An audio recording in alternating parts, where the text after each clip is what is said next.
This is Monday, August 12th, 2019. Startup day for this 1969 Camaro, the ZL1 clone.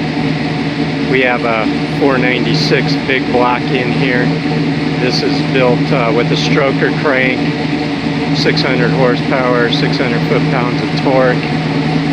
It's built to look like an original, so it looks very original under the hood.